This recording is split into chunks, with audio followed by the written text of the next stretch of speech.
राधे राधे, जय श्री कृष्णा। मैं सीमा सिंह आप सभी को सादर प्रणाम करती हूँ। आप सभी के ऊपर भगवान महादेव और माता पार्वती जी का आशीर्वाद हमेशा बना रहे। आइए अब हम सावन मास के महात्म्य का 26वां अध्याय सुनते हैं। इस अध्याय में हम कौन सी कथा का श्रवण करेंगे, सबसे पहले वो देख लेते हैं। श्रावण मास के इस अध्याय में हम श्रावण मास की अमावस्या पिठोर व्रत के महात्म्य को सुनेंगे। साथ ही श्रावण मास अमावस्या वृषभ पूजन तथा कुशा ग्रहण के विधान को जानेंगे। साथ ही इस अध्याय में हम गौतम की धर्म व्यवस्था को सुनेंगे तथा वेद नाथेश्वर महात्म्य का संपूर्ण विधान सुनेंगे। इस अध्याय में हम त्र्यंबकेश्वर महात्म्य, वेद नाथेश्वर महात्म्य, साथ ही इस अध्याय में हम सावन मास के स्नान की कहानी सुनेंगे और अंत में देवों के देव महादेव जी की आरती सुनेंगे। आइए सबसे पहले हम सावन मास के महात्म्य का 26वां अध्याय सुनते हैं। भगवान महादेव सनत कुमार से बोले कि हे मुनिवर, श्रावण मास की अमावस्या के दिन किए जाने वाले पिठोर व्रत को मैं तुमसे कहता हूँ, तुम ध्यान से सुनो।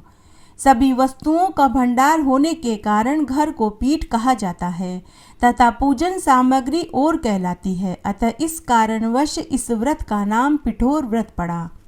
अब मैं तुमसे इस व्रत का विधान कहता हूँ, तुम ध्यान से चित्त लगा कर के सुनो। अपने घर में किसी दीवार को तांबे जैसे रंग या काले अथवा सफ़ेद रंग से पोतकर उस पर श्वेत, काले, पीले या हरे रंग से लिखना चाहिए। पहले भाग के बीच में पार्वती जी सहित शिव जी का चित्र बनाना चाहिए। दीवार पर उसके चारों ओर भोजन का सामान लिखना चाहिए। दूसरी ओर सोने की वस्तुएं लिखनी चाहिए तथा एक ओर वाहन व सवारी, एक तरफ खजाना, भवन, अटारी, शस्त्र, धान्य, आभूषण, तृण आदि, बिछोने आदि, एक ओर भोजन, पशु, उद्यान, वस्त्र आदि। इस प्रकार से सभी संसार की जितनी भी वस्तुएं हैं वे सब लिखकर उनका पूजन करना चाहिए। अनेक प्रकार के गंध, सुगंध, पुष्प, धूप, चंदन आदि भेंट करनी चाहिए। ब्राह्मण, बालक, सधवा स्त्रियों को भोजन कराना चाहिए। महादेव पार्वती के सामने स्तुति करनी चाहिए कि हे महादेव जी, हे शांब, हे दया सिंधु, हे गिरीश, हे शशि शेखर, मेरे इस व्रत से प्रसन्न होकर मेरी सभी मनोकामनाओं को पूरा करो। इस प्रकार से 5 साल तक लगातार यह व्रत करके फिर उद्यापन करना चाहिए। शिव मंत्र पढ़कर बीलपत्र से आहुति देनी चाहिए। बाद में आचार्य का पूजन करना चाहिए और उन्हें 6 रसों से युक्त उत्तम व्यंजन का आहार कराना चाहिए। यथाशक्ति दान दक्षिणा देकर उन्हें विदा करना चाहिए। उसके बाद अपने कुटुंबजनों, सगे संबंधियों के साथ समभोजन करें। इस प्रकार से पिठोरा व्रत श्रद्धा पूर्वक करने वाले की सभी मनोकामनाओं को मैं पूरी कर देता हूँ। वे इस लोक में समस्त सुखों को भोग कर मरने के बाद शिव लोक को ही प्राप्त होते हैं। भगवान महादेव आगे बोले कि हे सनत कुमार, मैंने पिठोरा व्रत का यह श्रेष्ठ विधान तुमसे कहा। यह व्रत अपूर्व समृद्धि को देने वाला है। मुझे इस व्रत के समान अन्य कोई व्रत प्रिय नहीं तथा आगे भी नहीं होगा। हे वत्स, दीवार पर जो वस्तुएं लिखी जाती हैं वे सब व्रत करने वाले को प्राप्त होती है। भगवान महादेव सनत कुमार से आगे बोले कि हे वत्स, श्रावण मास की अमावस्या के दिन किए जाने वाले जो भी पुनीत कार्य हैं, अब मैं वह तुमसे कहता हूँ, तुम ध्यान लगाकर चित्त से सुनो। सबसे पहले महाबली जगत व देवताओं का विध्वंस करने वाले अनेक असुरों के साथ मैंने इसी नंदीश्वर पर सवार होकर अनेक बार युद्ध किया, किंतु महाबलशाली महापराक्रमी इस नंदीश्वर ने युद्ध में मेरा साथ कभी नहीं छोड़ा। जब मैंने अंधकाश्वर से युद्ध किया था तो अंधकाश्वर ने नंदीश्वर के शरीर को शत विषिक्त कर दिया और उसके घावों से रक्त धाराएं फूट पड़ी, प्राण मात्र ही शेष रह गए थे। तब तक मेरा अंधकाश्वर से युद्ध चलता रहा, यह मेरा वाहन ही बना रहा। मैंने नंदीश्वर के इस पराक्रम व साहस के बल पर अंधकाश्वर का वध करके नंदीश्वर से प्रसन्न होकर कहा कि हे सुव्रत, तुम्हारे शौर्य व पराक्रम से प्रसन्न होकर मैं तुम्हें वरदान देता हूँ कि तुम्हारे घाव भर जाएं तुम निरोगी होकर पहले से भी अधिक बलवान और पुष्ट हो जाओ। हे वत्स, मैं तुम्हें मनवांछित वरदान दूंगा। तब नंदीश्वर ने मुझसे कहा कि हे देव, मैं आपसे कुछ भी नहीं मांगता, मुझ पर आप प्रसन्न रहें, यही सब कुछ है। इससे बढ़कर मेरे लिए कोई और सुख हो ही नहीं सकता। किंतु दूसरों के उपकार के लिए मैं आपसे एक वरदान मांगता हूँ कि आप आज श्रावण मास की अमावस्या के दिन मुझ पर प्रसन्न हो जाइए। इसलिए आज के दिन गौओं के 7 मिट्टी के बैलों का पूजन हुआ करे तथा आज के दिन कामधेनु के समान गाय का जन्म हो तथा ये पिठोर अमावस्या मन वांछित फल को देने वाली हो। सब लोग मिलकर श्रद्धा भक्ति भाव से गाय और बैलों का आज के दिन पूजन करें। गेरू आदि शरीर पर लगाकर सींगों पर स्वर्ण और चांदी के पत्र लगाकर के सजावें। दोनों सींगों पर रेशम के तारों के गुच्छे बांधने चाहिए। अनेक रंगों से रंग वस्त्रों को पीठ पर उड़ाएं। मधुर शब्द करने वाली गले में गंठियां बांधें। दिन के 8वें भाग में जब 4 घड़ी शेष रह जाए तो गांव से बाहर ले जाकर सायंकाल को फिर गांव में लावें तथा उन्हें खल और बिलोना सहित पौष्टिक अन्न खाने को देवें। श्रावण मास की अमावस्या के दिन जो ये कार्य करता है उसके घर में गोधन की वृद्धि होती है। जिस घर में गोधन नहीं होता वह घर शमशान के समान होता है। गोरस के अभाव में पंचामृत व पंचगव्य भी नहीं बन सकता तथा गोबर का लेप न करने से घर में पवित्रता नहीं आती और चींटियां आदि का उपद्रव होता रहता है। गोमूत्र का सही उपयोग न होने से विघ्न व उपद्रव पनपते हैं। हे महादेव, गोरस के अभाव में भोजन स्वादहीन व रसहीन रहता है। साथ ही नंदीश्वर ने यह भी वरदान मांगा कि कोई भी अमावस्या के दिन दूध न बेचे, वरन दूध की स्वादिष्ट खीर बना करके अंगीरे पर पितरों के निमित्त भोग लगावें, फिर उस खीर के प्रसाद को सभी में बांटे। हे प्रभु, यदि आप मुझ पर प्रसन्न हैं तो ये सभी वरदान मुझे दीजिए। नंदीश्वर के वचन सुनकर महादेव जी प्रसन्न हुए और बोले कि हे वृषभ श्रेष्ठ, तुम्हारे द्वारा मांगे गए सभी वरदान पूर्ण होंगे। आज के दिन बैलों से कोई काम नहीं कराएगा। वे स्वतंत्रता पूर्वक विचरण करते रहेंगे, स्वेच्छा से घास खाएंगे और जल पिएंगे। इसे महावीर बलवान अर्थात पील के नाम से जाना जाता है। इस दिन प्रसन्नता पूर्वक बंधु बांधवों सहित महोत्सव करना चाहिए। इस प्रकार के महोत्सव से सभी मनोरथ पूर्ण होंगे। आज के दिन कुशा भी ग्रहण नहीं करनी चाहिए। श्रावण कृष्ण अमावस्या को प्रातःकाल स्नान आदि से पवित्र करके कुशा उखाड़ कर घर लाना चाहिए। आज के दिन लाई हुई कुशा बार बार प्रयोग में लाने पर भी पवित्र ही मानी जाएगी। कुशा के 10 भेद इस प्रकार हैं: कुश, कास, यव, दुर्वा, खश, कुदक, गेहूं, चावल, मूज और घास। भूमि से कुशा उखाड़ते समय यह मंत्र बोलना चाहिए कि हे ब्रह्मा जी के गुणों से उत्पन्न कुशा, तुम्हारा जन्म ब्रह्मा जी के साथ ही हुआ है। हे दर्भ, मेरे सभी पापों का नाश करो, मेरा कल्याण करो। यह मंत्र पढ़कर पूर्व व उत्तर के मध्य ईशान कोण की ओर मुख करके ओम फट यह कहकर एक बार में कुशा उखाड़ लें। फिर कुशाओं का अग्रभाग सूखा न हो ऐसी हरे रंग की कुशा पितृकर्म तथा निर्मूल कुशा देव कर्म जप आदि में प्रयोग में ली जाती है। देव व पितृकर्म में 7 शाखाओं वाली कुशा और जिनके मध्य में पत्ते न हो ऐसी कुशा लेनी चाहिए।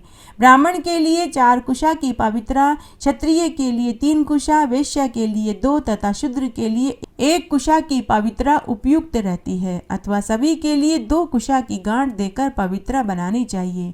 उत्पवन कार्य के लिए 2 दर्भ का बिस्तर बनाया जाता है। आचमन के समय पवित्र हाथ में नहीं निकालनी चाहिए। विकिर, अग्निकरण व पाद्य कर्म के अंत में पवित्रा का त्याग कर देना उचित होता है। कुशा पवित्र तथा पाप नाशक है। कुशा के समान अन्य कोई भी पुण्य फल देने वाला नहीं है। इस प्रकार श्रावण कृष्ण अमावस्या के दिन प्रातःकाल दर्भ ग्रहण करने चाहिए। सारे देव कर्म तथा पितृ कर्म दर्भों से ही पूरे होते हैं। इससे बढ़कर श्रावण मास की अमावस्या को और कुछ हो ही नहीं सकता। भगवान महादेव सनत कुमार से आगे बोले कि हे सनत कुमार, ये मैंने तुम्हें श्रावण मास को किए जाने वाले कार्यों के विषय में बताया। अब मैं श्रावण मास में किए जाने वाले अन्य कर्मों के विषय में बताता हूँ, तुम ध्यान से सुनो।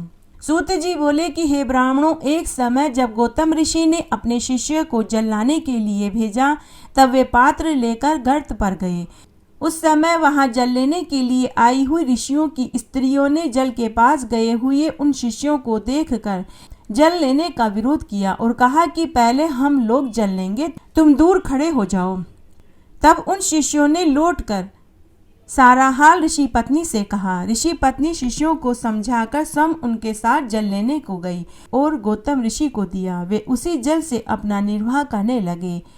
ऋषि पत्नियों ने क्रोध कर संपूर्ण वृतांत उलटकर अपने अपने पतियों से कहा और वे सब गौतम ऋषि पर क्रोधित हुए और गौतम के विधन के लिए अनेकों उपहार स्वरूप गणेश जी का पूजन किया।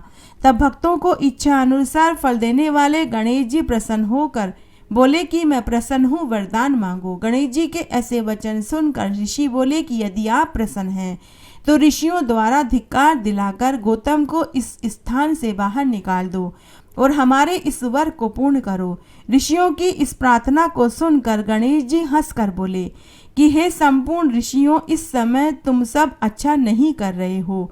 उनके अपराध को बिना जाने उनसे क्रोध करना हानिकारक है। जिसने पूर्व काल में बड़ी भलाई करी उनको दुख देना ठीक नहीं। यदि तुम लोग उन्हें दुख दोगे तो तुम लोगों का नाश अवश्य होगा। गणेश जी के ऐसे वचन सुनकर मुनिजन अज्ञान बुद्धि को प्राप्त हुए और फिर बोले कि हे स्वामी, आप हमारे इसी वचन को पूरा करें, हम और कुछ नहीं चाहते। गणेश जी बोले कि दुर्जन पुरुष सज्जनता को और सज्जन पुरुष दुष्टता को कभी भी नहीं प्राप्त होते। सर्वप्रथम जो तुम्हें भोजन का कष्ट हुआ तो गौतम जी ने तुम्हें भोजन दिया, अब तुम लोग ही उन्हें दुख दे रहे हो। यह तुम्हारे लिए अच्छा नहीं होगा और कोई दूसरा वरदान मांगो। इतना कहने पर भी ऋषियों ने गणेश जी के वचन को नहीं सुना और भक्ति की अधीनता के वशीभूत हो शंकर जी के पुत्र गणेश जी उन दुष्ट आत्मा मुनियों से बोले कि तुम सब जो प्रार्थना करते हो वही होगा, परंतु पीछे जो होनहार है वह तो होकर ही रहेगा। ऐसा कहकर गणेश भगवान अंतर्ध्यान हो गए। गौतम मुनियों को इस कपट भेद का ज्ञान नहीं था। तब एक बार गौतम ऋषि उस स्थान पर गए जहां उन्होंने जौ की खेती करी थी। जब गौतम ऋषि वहां गए तभी वहां गणेश जी भगवान एक दुर्बल गाय का रूप धारण करके पहुंच गए और उस जौ की खेती को खाने लगे। उसी समय गौतम ऋषि भी वहां पहुंच गए। जब गौतम ऋषि ने दुर्बल गाय को जौ की खेती खाते हुए देखा तो उन्होंने एक छोटा सा तृण लेकर उस गाय को भगाया, लेकिन वह गाय उसी क्षण मृत्यु को प्राप्त हो गई। उसे मरा हुआ देखकर वे सभी ऋषि और उनकी पत्नियां आ गई और बोली कि गौतम ऋषि ने एक गाय का वध कर दिया, इनके ऊपर तो गो हत्या का पाप लगा है। सभी ऋषिगण और उनकी पत्नियां गौतम को ललकारने लगी और अहिल्या को खोटे वचन सुनाने लगी और कहने लगी कि तुम्हारा मुंह देखना पाप है, तुम दोनों यहाँ से चले जाओ, क्योंकि जब तक तुम यहाँ आश्रम में रहोगे तो हमारे देवता और पितर हमारे दिए हुए बलि और तर्पण को ग्रहण नहीं करेंगे। हे गौतम, तुम पापी हो, अतः तुम परिवार सहित शीघ्र यहाँ से दूर चले जाओ। ऐसा कहकर वे सब गौतम को पत्थर मारने लगे, अहिल्या को कटु वचन कहने लगे। तब उन सब से ताड़ित गौतम वहां से निकलकर 1 कोस की दूरी पर जाकर स्थान बनाकर रहने लगे। अर्धमास बाद उन्होंने उन ऋषियों से अपने पाप के प्रायश्चित का उपाय पूछकर पाप दूर करना चाहा। ऋषियों ने कहा कि तुम अपने पाप को प्रकाश कर 3 बार संपूर्ण पृथ्वी की परिक्रमा कर फिर यहाँ आकर 1 मास तक व्रत करो। फिर तुम ब्रह्मा के इस पर्वत की 1000 बार परिक्रमा करोगे, तब तुम शुद्ध होगे। अथवा तुम अपने तप से गंगा जी को यहाँ लाओ और स्नान करो। कोटि संख्या से पार्थिव लिंग बनाकर शिव जी की पूजा करो। गौतम जी ने ऋषियों की यह व्यवस्था को स्वीकार कर लिया। पर्वत की परिक्रमा कर पार्थिव लिंग का निर्माण करके पूजन किया। फिर पतिव्रता अहिल्या ने भी वैसा ही पूजन करा। फिर सब शिष्य प्रशिष्य उनकी पूजा करने लगे। त्र्यंबकेश्वर महात्म्य। सूत जी बोले कि हे ब्राह्मणों, तपसा पत्नी गौतम की इस प्रकृति को देखकर महादेव जी प्रसन्न हो अपने गणों सहित वहां प्रकट हो गए और वरदान मांगने को कहा। तब महात्मा शंभू ने उस सुंदर स्वरूप को देखकर उन्हें भक्ति पूर्वक प्रणाम करते हुए ऋषि ने उनकी स्तुति करी और हाथ जोड़कर अपने अपराध की क्षमा मांगी। तब गौतम के उन वचनों को सुनकर महादेव जी ने उन्हें धन्यवाद दिया और कहा कि इन कुछ दुष्टात्मक ऋषियों ने तुम्हारे साथ छल और कपट किया है। तुम्हारे दर्शन से तो लोग निष्पाप होते हैं, फिर मेरी भक्ति से तत्पर तुम पापी कैसे हो सकते हो। तुम्हारे साथ कपट करने वाले वे ऋषि पापी, दुराचारी और हत्यारे हैं। उनके पाप तो इतने हैं कि जिसका कोई प्रायश्चित भी नहीं हो सकता। तब गौतम जी बोले कि नहीं, उन ऋषियों ने बड़ा उपकार किया। यदि वे ऐसा न करते तो आपके दर्शन भला मुझे कैसे होते। वे ऋषि तो धन्य हैं जिन्होंने मेरा अत्यंत कल्याण किया। तब गौतम जी के ऐसे वचनों को सुनकर महादेव जी प्रसन्न हो गए और बोले, हे विप्रो में श्रेष्ठ ऋषि, तुम धन्य हो, इसलिए मैं प्रसन्न हूँ, तुम वरदान मांगो। गौतम जी ने कहा कि संसार में शाप प्रसिद्ध हो गया है जो दूर नहीं हो सकता। इस कारण मैंने जो सबके समक्ष कहा उसे पूर्ण कीजिए, क्योंकि जो बात पंचों में कह दी जाती है वही सत्य होती है। अतः जो कुछ कहा गया है वही होना चाहिए। हे देव, यदि आप मुझसे प्रसन्न हैं तो मुझे गंगा जी को देकर संसार का उपकार कीजिए। ऐसा कहकर गौतम जी ने शिवजी के चरण कमलों को पकड़कर प्रणाम किया। तब शिवजी ने गंगा जी का बचा हुआ तत्व रूप जल जो उनके विवाह के समय ब्रह्मा जी ने उन्हें दिया था, उसे जिसे बचाकर उन भक्त वत्सल ने अपने पास रखा था, मुनि को प्रदान कर दिया। फिर तो गंगा जी एक परम सुंदर स्त्री के स्वरूप में वहां प्रकट हो गई, जिन्हें प्रणाम कर गौतम जी ने उनकी स्तुति करी और कहा कि हे गंगे, आप धन्य हैं, कृतकृत्य हैं, आपने सब लोगों को पवित्र किया है, अतः मुझ नरक में गिरे हुए को भी पवित्र कीजिए। इसी समय शिवजी ने भी गंगा से कहा कि हे गंगे, तुम मेरी आज्ञा से इन गौतम को पवित्र करो। तब गौतम और शिवजी के वचनों को सुनकर गंगा ने कहा कि मैं सपरिवार गौतम को पवित्र तो करूंगी, परंतु इसके बाद फिर स्वर्ग को चली जाऊंगी, इसमें कोई संदेह नहीं है। यदि आपको यह स्वीकार हो तो कहिए। शिवजी ने कहा कि नहीं, जब तक कलयुग रहे, 28वां वैवस्वत मनु हो, तब तक तुम यहाँ रहो। गंगा ने कहा कि अच्छा, यदि मेरा इतना महात्म्य होगा तो मैं रह भी सकती हूँ, परंतु मेरी एक बात तो माननी पड़ेगी, आप भी पार्वती जी सहित तब तक मेरे साथ पृथ्वी पर ही निवास करें। तब संसार के उपकार के लिए शंकर भगवान ने स्वीकार कर लिया। गंगा जी ने प्रसन्न होकर उनकी पूजा करी। सभी प्राचीन तीर्थ, अनेक क्षेत्र भी शरीर धारण कर वहां आए। ऋषियों सहित सबने गौतम जी के साथ मिलकर गंगा जी सहित शिव जी की पूजा करी। तब उन सब से पूजित हो शिव जी सहित गंगा जी ने ऋषियों से कहा कि अच्छा, हम तो यह काम करेंगे, परंतु इसका क्या प्रमाण होगा कि आप सब में हमारा ऐसा विशेष मान होता है, और संसार के लोग ये कैसे जानेंगे कि हम इतने महान हैं। यदि आप लोग हमें इसका कोई प्रमाण दें तो मैं यहाँ पृथ्वी पर निवास करूं। तब देवताओं और ऋषियों ने गंगा जी को विश्वास दिलाते हुए कहा कि जब बृहस्पति सिंह राशि में स्थित होंगे तब अवश्य ही हम सब यहाँ आएंगे। इस प्रकार जब 11 वर्ष तक निरंतर तुम में संसार का पाप धुलते धुलते हम मलिन हो जाएंगे, तब हे प्रिय गंगे, हे महादेवी, हे देवी, उस पाप के सब प्रकार के विनाशार्थ हम आकर आपके समीप निवास करेंगे, इसमें कोई संदेह नहीं। इस कारण संसार के उपकार और हमारी भलाई के लिए आप और शिव जी यहाँ निवास कीजिए। तब तक बृहस्पति सिंह राशि पर स्थित रहेंगे, तब तक हम यहाँ निवास करेंगे। नित्य तीनों काल तुम में स्नान कर शिव जी का दर्शन करते रहेंगे, इससे हमारे पाप छूट जाएंगे। यह सुनकर शिव जी तथा गंगा जी वहाँ स्थित हुई और गंगा जी गौतमी नाम से प्रसिद्ध हुई तथा वह लिंग त्र्यंबक नाम से विख्यात हुआ। जो इसकी सेवा करता है वह सब पापों से छूट जाता है। हे मुनीश्वरों, जो आप लोगों ने पूछा था वह सारा विस्तार से मैंने सुनाया, अब और क्या सुनना चाहते हो। तब ऋषियों ने कहा कि हे स्वामीन, गंगा जी का जल रूप होकर वहाँ कहाँ से मिलती है और उनका क्या महात्म्य है, तथा जिन दुष्ट आत्माओं ने गौतम मुनि को इतना दुख दिया उनका क्या हुआ, वह भी हम सुनना चाहते हैं। सूत जी बोले कि हे ब्राह्मणों, उस समय जब गौतम जी ने प्रार्थना की थी तो गंगा जी स्वयं ही उस पर्वत से फूट कर निकली और गूलर की शाखा जैसा उनका प्रथम प्रवाह हुआ। जिसमें गौतम मुनि ने फिर उनके शिष्यों तथा अन्य मुनियों ने वहां आकर प्रसन्नता से स्नान किया। उसी समय से वह स्थान गंगधार के नाम से प्रसिद्ध हुआ, जिस रमणीक क्षेत्र के दर्शन से सारे पाप नष्ट हो जाते हैं। इसके पश्चात गौतम जी के साथ द्विदेश करने वाले वे सभी ऋषि भी स्नान करने आए, तो उन्हें देखते ही गंगा जी अंतर्ध्यान हो गई। तब गौतम जी हाथ जोड़कर बार बार सिर झुकाकर उनकी स्तुति करते हुए कहने लगे कि हे माते गंगे, आप ऐसा मत कीजिए।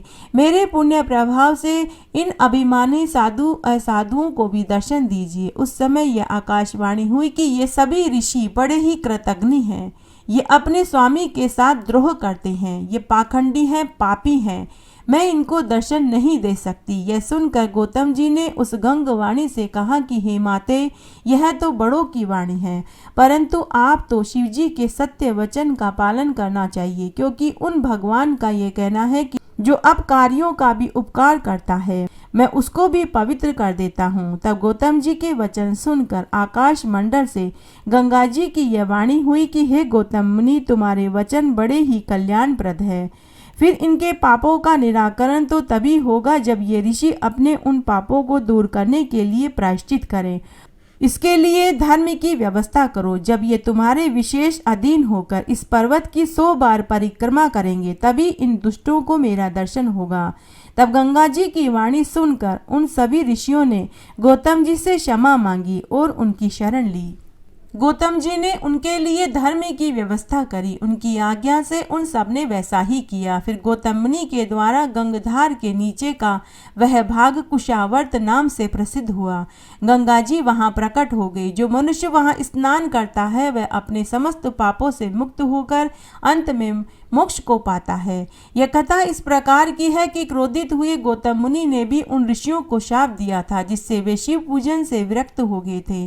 तब बहुत प्रयत्न से उन्होंने अपने आश्रम में जाकर अति पवित्र शिवजी की शक्ति की और पुनः कांचीपुरी में जाकर निराश होकर निवास किया। उसके बाद उनके सब पुत्र भी शैव धर्म से विहीन हो गए।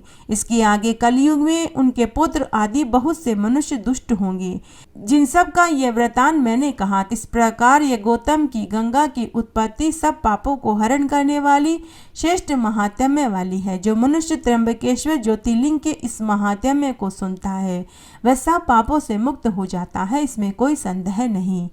वेदनाथेश्वर महात्म्य। सूत जी बोले कि हे ऋषियों, जब महाअभिमानी राक्षस सादिप रावण ने कैलाश पर्वत पर जाकर शिवजी की आराधना की और जब पहले शिवजी न प्रसन्न हुए तो उसके लिए और तप करना प्रारंभ किया, तब श्रीमान पौलस्त्य रावण ने हिमाचल के दक्षिण वृक्ष खंडों में जाकर वहां की भूमि में एक गहरा गड्ढा खोदकर उसमें शिवलिंग स्थापित किया। उसके समीप शिवजी को पधरा कर वहां हवन किया। ग्रीष्म ऋतु में पंच अग्नि लो और वर्षा ऋतु में भूमि शयन किया। शीतकाल में वह जल में मध्य में खड़े होकर तप किया। इस प्रकार उन्होंने तीनों तप किए, परंतु इस पर भी शिवजी प्रसन्न नहीं हुए। तो दैत्यों के स्वामी उस महात्मा रावण ने अपने सिर को काटकर बलिदान पूर्वक शिवजी को प्रसन्न करना चाहा।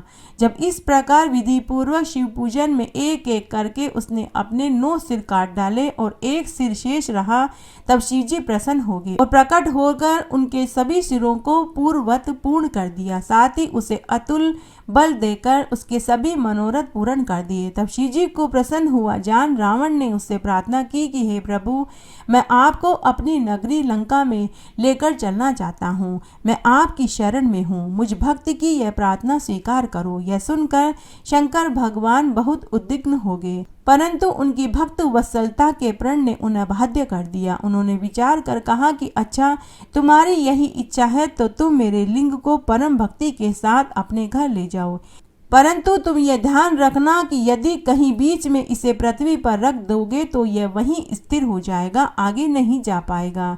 यह जानकर तुम्हारी जैसी इच्छा हो वैसा करो। शिवजी के ऐसा कहने पर रावण ज्योतिर्लिंग लेकर घर की ओर चल दिया। मार्ग में शिवजी की माया से उसे लघु शंका की इच्छा हुई, जिसके वेग को वह रोक नहीं पाया। फिर तो वहां आते हुए एक गोप को लिंग देकर वह लघु शंका करने लगा। एक मुहूर्त बीत गया, वह गोप शिवलिंग के भार से व्याकुल हो गया उसने उसके भार से पीड़ित होकर उसे वहीं पृथ्वी पर रख दिया। फिर तो व्रजसार से उत्पन्न हुआ वह ज्योतिर्लिंग वहीं स्थित हो गया, जिसके दर्शन से मनुष्य के सभी मनोरथ पूर्ण होते हैं। फिर तो वह लिंग वेदनाथेश्वर के नाम से प्रसिद्ध हो गया, जिसकी तीनों लोकों में ख्याति हुई। यह सत्पुरुषों को मुक्ति देने वाला एक ऐसा दिव्य और श्रेष्ठ ज्योतिर्लिंग है, जिसका दर्शन और पूजन करने से सभी प्रकार के पाप दूर हो जाते हैं। तब तक लोकों के हितार्थ वेदनाथेश्वर से वर पाकर रावण ने अपने घर जाकर यह सारा समाचार अपनी स्त्री से कहा, तो वह बड़ी प्रसन्न हुई और इसका समाचार पाकर ब्रह्मा, विष्णु, इंद्र आदि देवताओं तथा ऋषियों ने आकर प्रेम सहित उस लिंग की पूजा करी।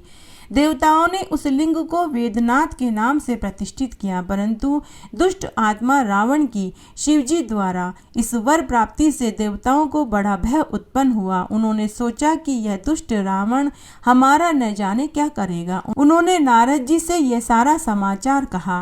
नारद जी ने देवताओं को समझा बुझाकर कहा कि आप लोग दुख त्याग दें, मैं इसका कोई उपाय करूँगा।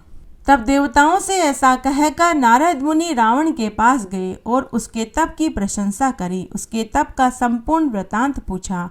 रावण ने अपने दीर्घकालीन तप की सा अभिमान प्रशंसा कर उसका आर्धोपांत वर्णन किया और कहा कि अब तो शिवजी के वरदान से मुझे किसी प्रकार की कोई चिंता नहीं और अब मैं तो शीघ्र ही तीनों लोकों को जीत लूंगा। तब रावण के ऐसे वचन सुनकर नारद मुनि आश्चर्य से चकित हो गए और मन ही मन हंसते हुए बोले कि हे रावण, अब तुम्हारे हित की एक बात कहता हूँ, उसी प्रकार तुम करना, अन्य प्रकार से नहीं। देखो, शिवजी ने तुमसे जो कुछ भी कहा उसे किसी प्रकार से सत्य मत मानना। विकारी शिवजी क्या नहीं कहते, देखो उनकी एक भी बात सत्य नहीं निकली। फिर तुमने ये कैसे जान लिया कि वे मेरे प्रिय हैं? इस कारण अब तुम फिर उनके पास जाओ और उनका अहित कर फिर अपना कार्य सिद्ध करो।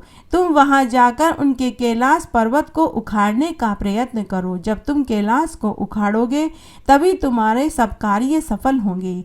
जब तुम्हारे कार्य हो जाएंगे तब फिर कैलाश को यथा स्थान पर स्थापित कर देना। फिर यहाँ आकर सुख पूर्वक अपने सब कार्य करना। सूत जी कहते हैं कि नारद जी के इन बातों में रावण अपना ही समझ बैठा, नारद जी के फैलाए हुए जाल में फंस गया। वश मोहित हो मुनि के वाक्यों को सत्य मानकर रावण कैलाश की ओर चल पड़ा। वहां जाकर कैलाश पर्वत को उखाड़कर उसे कंपायमान करने लगा। कैलाश पर स्थित सारे पदार्थ उलट पुलट हो गए। तब कैलाश को इस प्रकार कंपित हुआ देखकर शिवजी ने कहा कि यह क्या हो गया। पार्वती जी हंसकर महादेव जी से कहने लगी, यह सुंदर शिष्य का फल मिला है। आपने शांत आत्मा बड़े पराक्रमी रावण को जो अतुल बल दिया है, यह उसी का परिणाम है। तब पार्वती जी के ऐसे आरोप लगाने पर शिवजी ने रावण को कृतघ्न जानकर यह शाप दिया कि हे दुर्भक्त रावण, तेरी भुजाओं के अहंकार को मिटाने वाली कोई महान शक्ति शीघ्र पैदा होगी। फिर तो वहाँ जो कुछ भी हुआ उसे नारद जी ने सुन लिया और रावण प्रसन्न होकर अपने घर आ गए। शिवजी की माया से वह विमोहित तो हुआ ही था। घर आकर उसने निश्चय किया कि अब शत्रुओं के गर्व को चूर्ण कर मैं शीघ्र ही सारे जगत को अपने वश में कर लूंगा। फिर तो उस महान पराक्रमी रावण को सिवा श्री रामचंद्र जी के कोई जीतने में समर्थ न हुआ। जो कोई इस वेदनाथेश्वर के महात्म्य को सुनते हैं, उनके सभी पाप उसी क्षण भस्म हो जाते हैं। आइए अब हम महादेव जी की आरती सुनते हैं। शीश गंग अर्धंग पार्वती सदा विराजत कैलासी, नंदी भंग नृत्य करत है गुण गावत शिव की दासी। शीतल मंद सुगंध पवन भय बैठे हैं शिव अविनाशी, करत गान गंधर्व सप्त सुर राग रागनी सब गाती। अक्ष रक्ष भैरव है डोलत बोलत है बन के वासी, कोयल शब्द सुनावत सुंदर भ्रमर करत है गुंजासी। कल्प वृक्ष अरुपारी जात कह लाग रहे हैं लक्षासी, सूर्यकांत सम पर्वत शोभित चंद्रकांत नवमी मासी। चौ ऋतु नित फलत फुलत है पुष्प चढ़त है वर्षासी, देव मुनि जन की भीड़ पड़त है निगम रहत जो नित गासी। ब्रह्मा विष्णु का ध्यान धरत है कछु शिव हमको परमासी, रिद्ध सिद्ध के दाता शंकर सदा आनंद के सुख राशि। जिनके सुमिरन सेवा करते टूट जाए यम की फांसी। त्रिशूल धर का ध्यान निरंतर मन लगाए कर जो ध्यासी।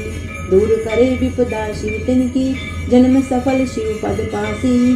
कैलाशी काशी के वासी अविनाशी प्रभु सुध लीजो। सेवक जान सदा चरणन को अपनो जान दरस दीजो। तुम तो प्रभु हो सदा सयाने मेरे ओ गुण सब ढकियो। सब अपराध क्षमा कर शंकर किंकर की विनती सुनियो। शीश गंग अर्धंग पार्वती सदा विराजत कैलासी। नंदी भृंग नृत्य करत है गुण गावत शिव की दासी। तुम तो प्रभु हो सदा सयाने मेरे ओ गुण सब ढकियो। कैलाशी काशी के वासी अविनाशी प्रभु सुध लीजो। सेवक जान सदा चरणन को अपनो जान दर्श दीजो। तुम तो प्रभु हो सदा सयाने मेरे ओ गुण सब ढकियो। सब अपराध क्षमा कर शंकर किंकर की विनती सुनी हो। इस तरह आज हमने सावन मास के महात्म्य का 26वां अध्याय सुना। आशा करती हूँ यह आपको जरूर पसंद आएगा। मेरे साथ बने रहने के लिए आपका धन्यवाद। आगे आने वाले महात्म्य के लिए भी आप इसी तरह मेरे साथ बने रहें। धन्यवाद।